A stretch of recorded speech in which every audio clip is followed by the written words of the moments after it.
Maka akhirnya sholatnya membela, zikirnya membela, sehingga dia ditanya dengan pertanyaan lemah lembut. Malaikat Munkar dan Nakir dengan wajah yang ganteng, tubuh yang wangi, bertanya dengan lemah lembut, tidak bentak-bentak. Man rabbuka? Allahu Rabbi. Man nabiyyuka? Muhammadun Nabi. Ma dinuka? Al-Islamu dini. Ma kiblatuka? Al-Ka'batu kiblati. Ma imamuka? Al-Qur'anu imami. Man ikhwanuka?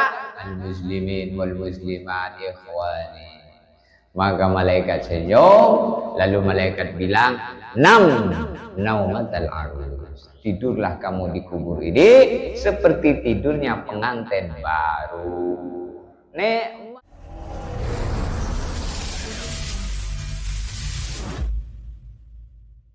Assalamualaikum warahmatullahi wabarakatuh.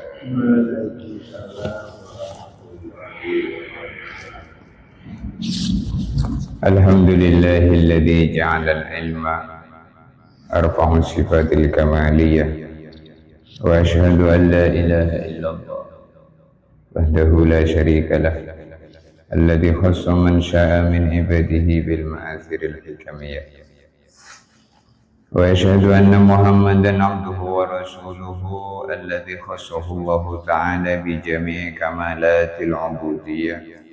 Wa sallallahu ala sayyidina Muhammadin alladzi mala'a Allah ta'ala qalbahu sallallahu alaihi wasallam min jalalihi al-a'la jalla wa ala wa ayyanahu sallallahu alaihi wasallam min jamalihi al-asla fa sara sallallahu alaihi wasallam masruran mansura wa ala ashabihi wassalikin ala nahjihi fanalu khairan wafira amma ba'd.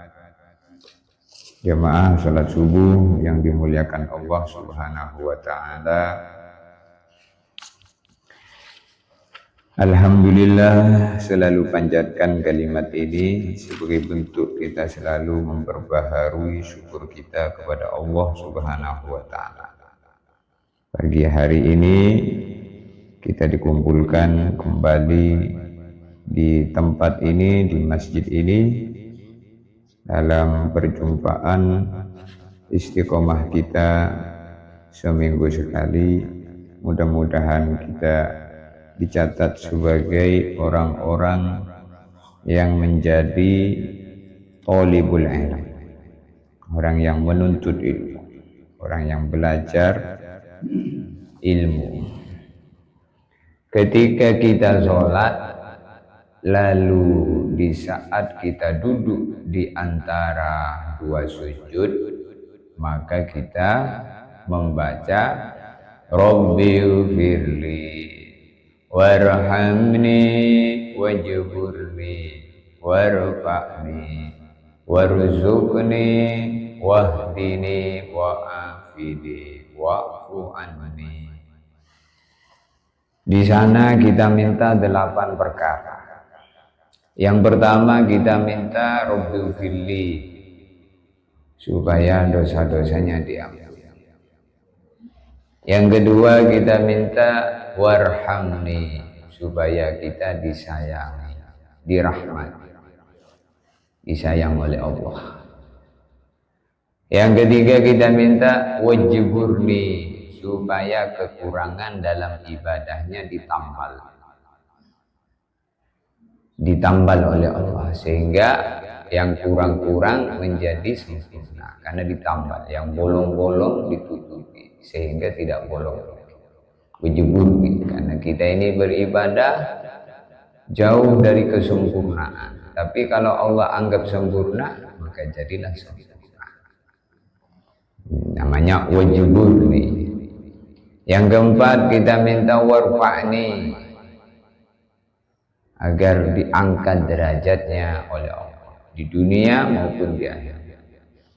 Orang itu kalau diangkat derajatnya oleh Allah, walaupun direndahkan oleh seluruh makhluk, tetap tinggi.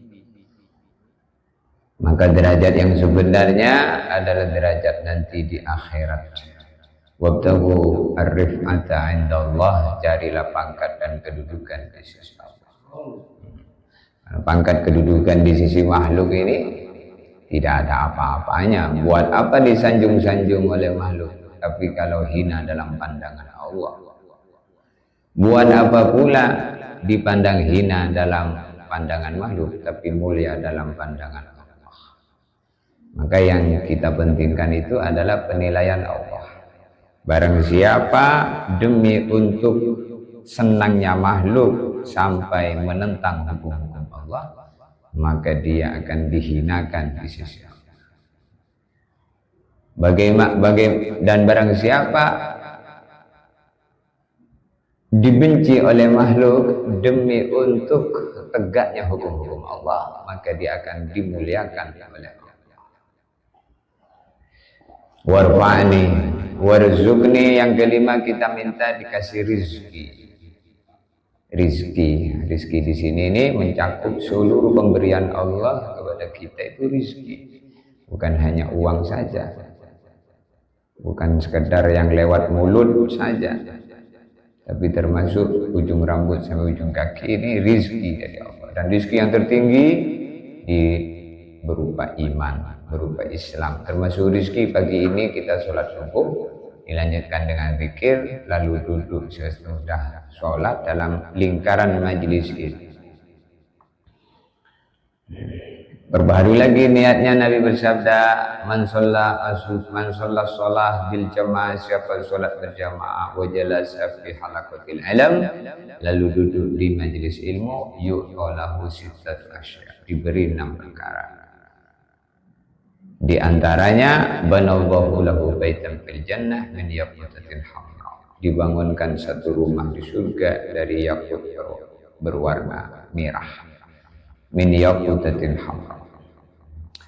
Rezeki yang tertinggi adalah rezeki yang bermanfaat nanti selepas mati, rezeki amal soleh, termasuk rezeki anak-anak yang baik.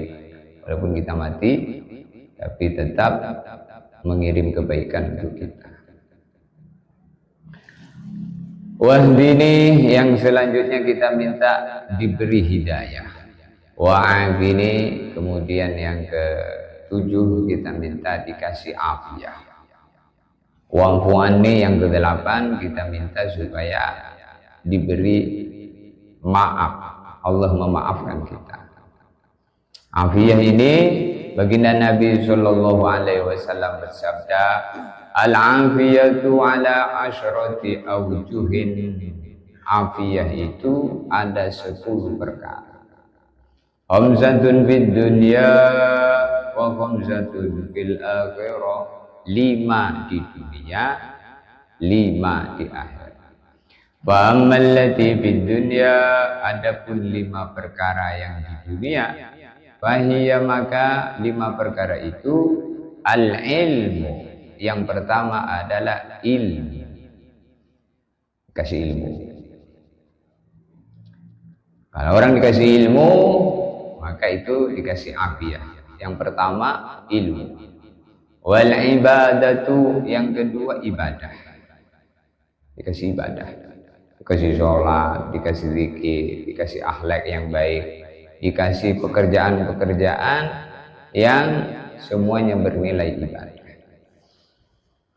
Warizqu minal halal, kemudian yang ketiga dikasih rizki yang halal, fil mata'imi wal malabisi, berupa makanan-makanan yang halal dan pakaian-pakaian yang halal.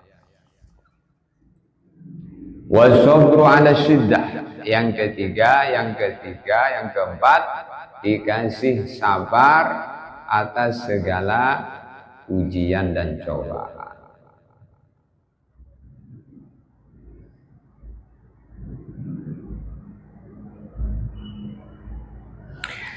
Maka Sayyidina Ali ibnu Abi Thalib karramallahu wajhah, beliau mengatakan, as-sabru minal imani bimanzilatir ra'si minal jasad. Kata Sayyidina Ali, sabar adalah daripada bagian iman menempati posisi kepala pada badan. Jadi kalau orang itu sabar seperti orang imannya sempurna, badannya ada kepalanya. Kesabar ini berat, termasuk sabar yang berat itu adalah sabar terhadap menerima takdir yang buruk. Nah, itu berat itu. Takdir yang buruk menurut dia. Seperti misalnya sudah sholat masih miskin. Menurut dia buruk. Tapi menurut Allah baik.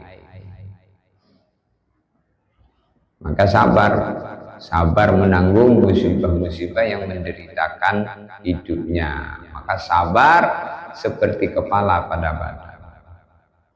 Jadi kalau orang itu ada sabar, maka imannya sempurna. Maka sabar disebut pertama kali sebelum Allah menyebutkan sholat. Wasta'inu bis-sabri was-sholat. Sabar dulu, baru bisa sholat. Setelah sabar, maka dia bisa menghadap sama Allah. Tapi kalau nggak sabar, suruh menghadap sama Allah, nggak mau. Apa? Sabar. Allah itu nggak adil. Nah, saya sudah sholat tapi masih miskin. Tetangga saya nggak sholat, kaya. Nah, ini namanya tidak sabar.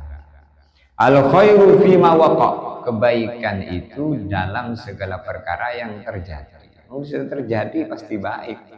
Asan takrahu syai'a wa huwa khairul lakum. Bisa jadi yang tidak kita sukai ternyata itu baik bagi kita menurut Allah. Asa an tuhibbu syai'a wa huwa syarrul lakum. Bisa jadi perkara yang kita sukai ternyata menurut Allah itu buruk. Maka Sayyidina Abu Bakar radhiyallahu ta'ala beliau mengatakan, inni wajadtu khairal khairi fil kurhi. Inni wajadtu khairal khairi. Sesungguhnya saya mendapatkan kebaikannya perkara yang terbaik fil kurhi, di dalam perkara yang tidak saya sukai. Maka kalau tidak kita sukai kebaikan, kalau nggak kita sukai, maka kita langsung kerjakan. Karena ketika ada kebaikan berat, maka syaitan menarik kita agar kita tidak mendekat. Bangun malam tahajud berat, laksanakan. Berangkat ke masjid dingin-dingin, hujan-hujan, tetap berangkat. Nah, itu. Wajadtu khairal khairi fil kurhi, kata Abu Bakar. Maka disebutkan al-ilmu awwaluhu murrun lakinna akhiruhu ahla minal asali. Al-ilmu, ilmu, kebaikan, mujahadah dalam amal, sholat malam, bangun malam, tahajud, ya kan? Ini awwaluhu murrun. Permulaannya itu pahit, berat. Lakin akhiruhu ahla minal asal. Tetapi pada akhirnya kalau kita paksakan terus istiqomah, nanti akan berubah menjadi manis, ahla, lebih manis minal asali, daripada madu. Rasa sholat tahajud di malam hari itu lebih manis daripada madu. Rasa berangkat ke masjid dengan zikir menuju sholat berjamaah ini nikmat, lebih nikmat daripada madu. Sehingga kalau orang itu tertinggal sholat berjamaah, terasa nggak sempurna sholat. Timbul perasaan seperti itu. Dulu biasa-biasa saja ketika memang tidak pernah sholat berjamaah. Tetapi ketika kemudian memulai, awalnya berat sekali, banyak ujian. Tapi kemudian dia paksakan, akhirnya jadi nikmat. Tidak ada yang menghalangi. Sudah ini waktunya ke masjid, hujan pun berangkat, cari payung, cari mantel. Kalau perlu bajunya dimasukkan ke masjid, pakai celana dan kaos dulu, berangkat ke masjid, hujan-hujan. Jadi setelah dapat nikmat. Nikmatnya ibadah itu dalam mujahadah. Maka Sayyidah Aisyah radhiyallahu taala anha dikasih pesan oleh Nabi, innama ajruki ala qadri nasobiki. Innama ajruki, sesungguhnya pahala kamu dalam amal yang kamu kerjakan, dalam sholat, dalam ibadah, dalam zikir, bahkan ke masjid, dalam segala amal, ala qadri nasobiki, mengikut capekmu, letihmu. Semakin capek, semakin letih, semakin banyak pahalanya. Sehingga disebutkan dalam kitab I'anatul Talibin bahwasanya afdhalus sholati tulul qunut. Sholat yang paling baik itu adalah yang panjang berdirinya. Karena semakin panjang berdirinya karena membaca surat-surat yang panjang. Kalau sholat sendiri panjangnya, kalau sholat bersama orang dipendekin. Kecuali makmumnya makmum mahsur. Jadi makmum itu ada dua, makmum mahsur, makmum ghairu mahsur. Siapa makmum mahsur? Makmum mahsur itu makmumnya adalah makmum orang ketempatan.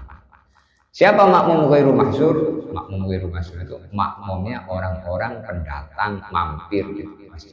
Seperti makmum di masjid pinggir jalan, itu makmum ghairu mahsur. Jangan dipanjangin. Nanti pas dipanjangin ternyata dia mampir mau sholat, sebenarnya mau cepet-cepet karena istrinya mau melahirkan, mau tiba-tiba dipanjangin, waduh, tidak khusyuk ini, mau ditinggal gimana ya? Nah, jadi imam harus bijaksana.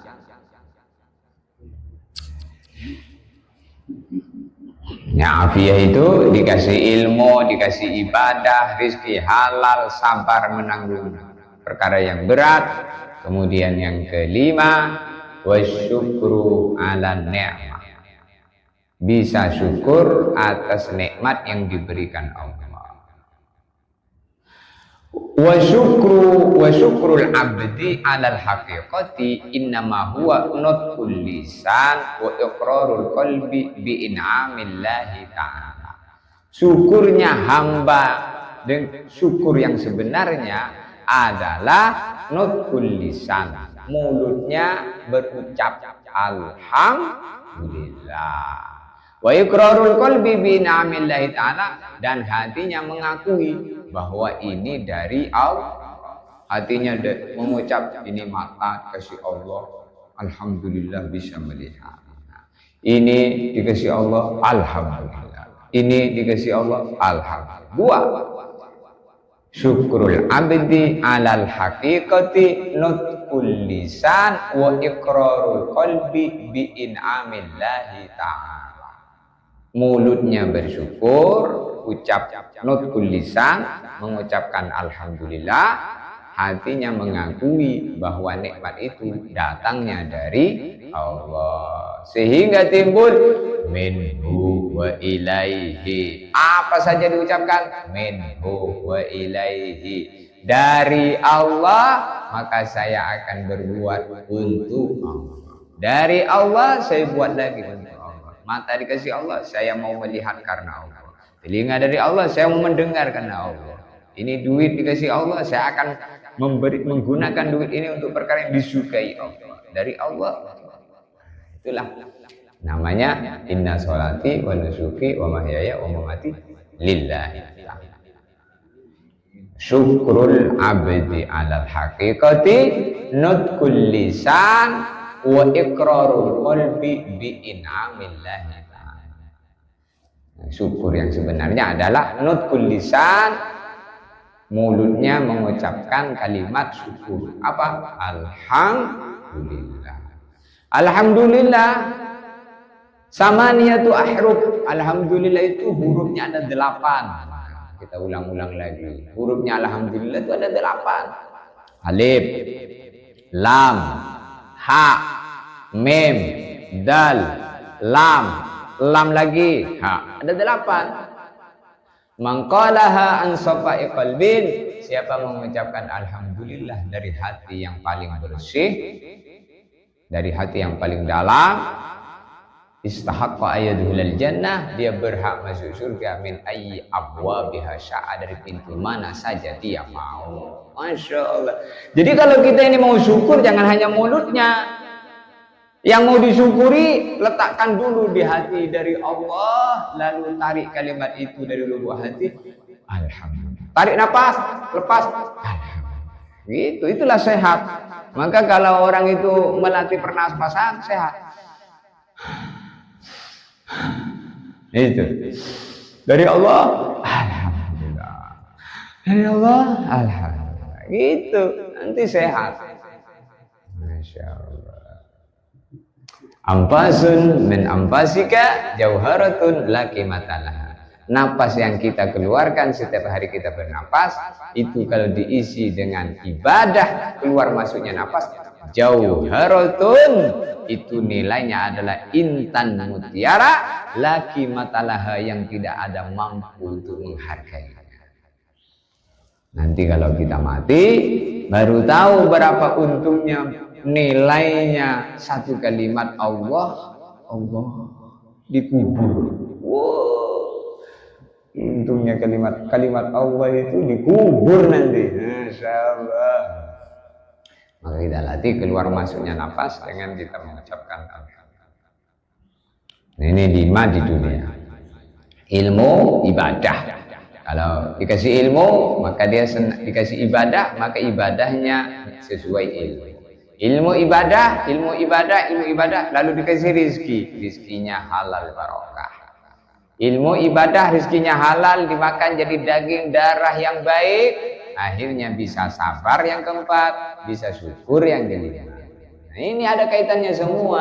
Ilmu ibadah, rizki yang halal, sabar dan syukur. Itu afiyah di dunia. 5. Lalu afiyah 5 di akhirat.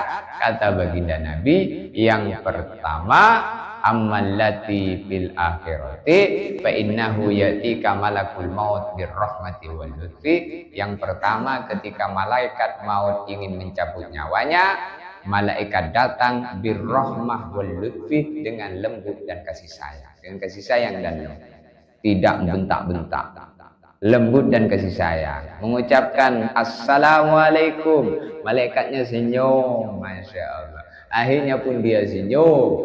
Kemudian dia mengangkat kedua tangan. Malaikat ngangkat dua tangan. Tampil di kedua tangan malaikat Israel itu 2 surga. Nah, itulah yang disebutkan Allah dalam Al-Quran surat Ar-Rahman. Jannatan, apa? Bagi ayyi ala'i rabbikuma tukadziban. Waliman khafa maqama rabbih jannatan. Waliman khafa maqama rabbih jannatan. Bagi orang yang hidupnya takut kepada Allah. Waliman, bagi orang khafa maqama rabbih, yang ketika di dunia hidupnya takwa, takut kepada Allah, ketika Israel datang, jannatan, dipaparkan 2 surga. Wah, itu baru muqaddimahnya. Kalau sudah sampai di sana di akhirat, surganya ditambah lagi. Ini cerita surga neraka itu bukan cerita konyol, bukan cerita dongeng. Ini cerita pasti yang harus diimani, bagian daripada beriman kepada kampung akhirat, hari kiamat. Waliman khafa maqama rabbih.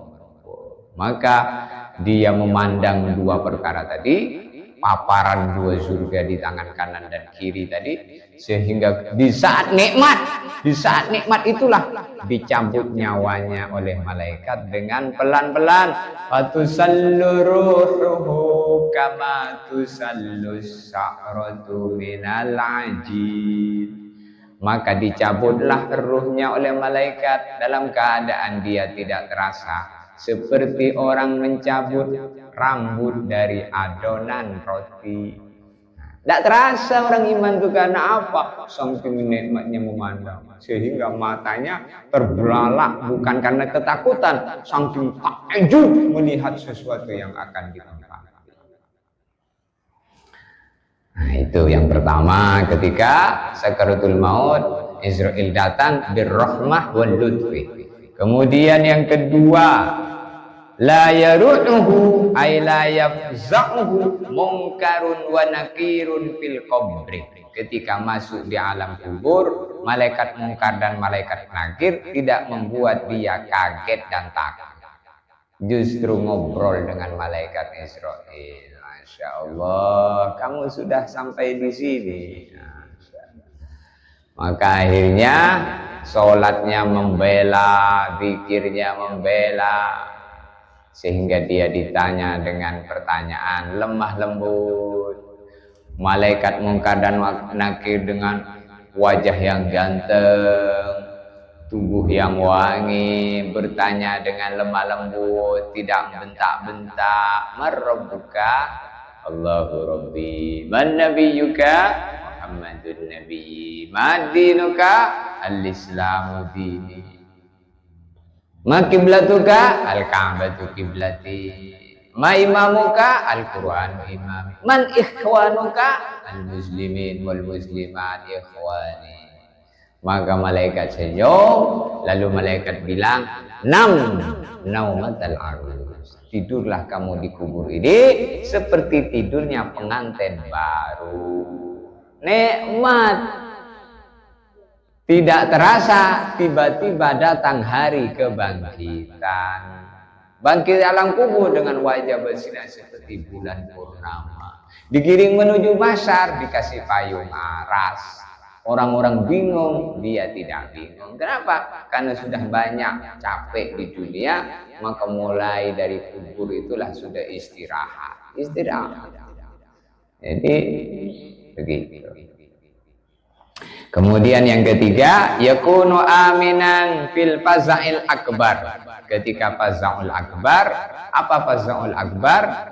Hina tughlaqu an-nar ala ahliha wa yab'asun minal huruji minha, yaitu hari di mana neraka setelah dimasukkan para penghuni neraka ke dalam neraka lalu dikunci, maka mereka tidak bisa keluar lagi, maka dia aman dari neraka yaumul faza tadi. Kemudian dikatakan kepadanya, masuklah kamu ke dalam surga. Udhulul jannata bima sabartum fa ni'ma uqbadar. Udhulul jannah, masuklah kamu ke dalam surga. Bima sabartum, sebab kesabaranmu dulu di dunia. Kamu sabar dikucilkan karena taat. Berangkat ke masjid dipanggil Pak Jenggot, berangkat ke masjid dipanggil Pak Ustadz. Tapi kalau joget tidak dipanggil apa-apa emang temannya. Jadi kalau orang taat itu banyak ujinya. Kadang dari tetangganya, bahkan kadang dari istrinya sendiri. Bima sabartum fa ni'ma uqbadar, maka sebaik-baik tempat kembali adalah surga. Maka masuklah dia ke dalam surga.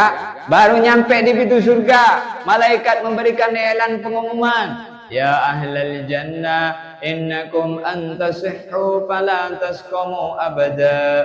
Ya ahlal jannah innakum antashibbu fala tahramu abada. Ya ahlal jannah innakum antan'amu fala tab'asu abada. Ya ahlal jannah innakum antahyaw fala tamutu abada.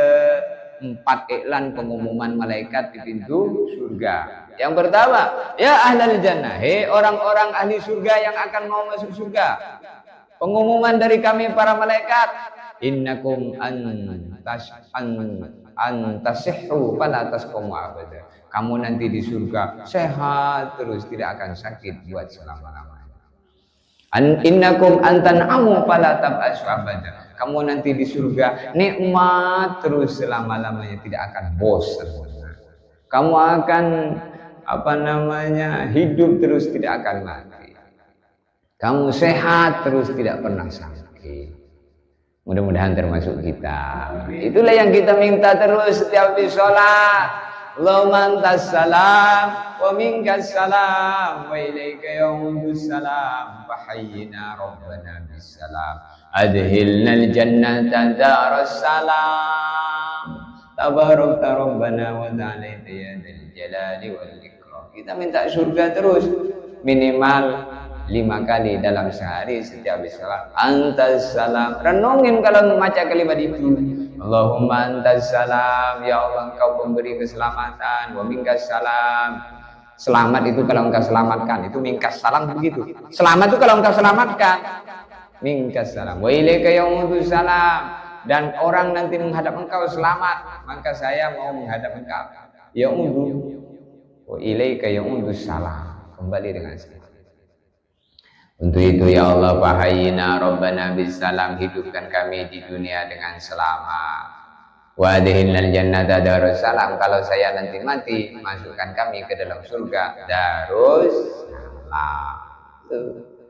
Jadi hidup ini tidak selama-lamanya. Dunia tak layak dijadikan cita-cita. Karena ketika orang mencita-citakan dunia, menginginkan dunia, belum tentu yang diinginkan itu dapat. Kalaupun dapat tidak banyak, kalaupun banyak tidak lama. Dapat banyak, dunianya, kebunnya 100 hektar, rukonya, rumahnya di mana-mana ada, duitnya di seluruh bank ada, tapi mati. Tidak lama ditinggalkan menjadi ahli waris. Ya kalau ahli warisnya paham agama. Kalau tidak, rebutan duit. Sampai saudara dengan saudara sudah seperti tidak saudara lagi. Gara-gara rebutan warisan, saling membenci, kakak dan adiknya sudah tidak tegur sapa. Itulah dunia. Dunia itu, kata para ulama, fi'il madhi yang dimajhulkan dari dana. Dana yadnu dunuwah. Artinya dana'ah. Dana'ah itu artinya rendah. Dunia. Dana rendah. Dunia direndahkan. Dana'ah. Jadi dunia itu dari masdar dana'ah. Dana'ah itu artinya rendah, hina. Maka kalau orang itu cita-cita yang hidupnya hanya bahagia di dunia, dia akan tertipu sehingga gara-gara ngurus dunianya tidak ibadah. Kemudian yang keempat, tumha sayyi'atuhu wa tuqbal hasanatu. Diampuni, ditutupi, dihapus keburukannya, diterima kebaikannya. Wal khamis yamurru ala sirat kalbarqil lami, dia akan menyeberangi siratul mustaqim seperti kilat yang kilat yang apa itu? Al-lami, yang bercahaya kilatannya. Kilatan gitu. Tahu ini apa itu namanya? Petir yang melintas yamur wa ala kalbarqil khatir, seperti kilat yang menyambar, cepat secepat kilat. Mudah-mudahan termasuk kita. Fayadkhulul jannah bisalamah fisalamah, kemudian akhirnya masuk surga dengan selamat. Masya Allah, semoga apapun yang kita sampaikan hari-hari menjadi bertambahnya kepahaman, bertambahnya ilmu, sehingga hidup selalu bersama bimbingan agama, bimbingan Quran, bimbingan hadis. Itulah pentingnya duduk di majelis ilmu. Rabbana zidna ilma warzuqna minka fahma. Subhana rabbika rabbil izzati amma yasifun wa salamun alal mursalin walhamdulillahi rabbil alamin. Wassalamualaikum warahmatullahi wabarakatuh. Waalaikumsalam warahmatullahi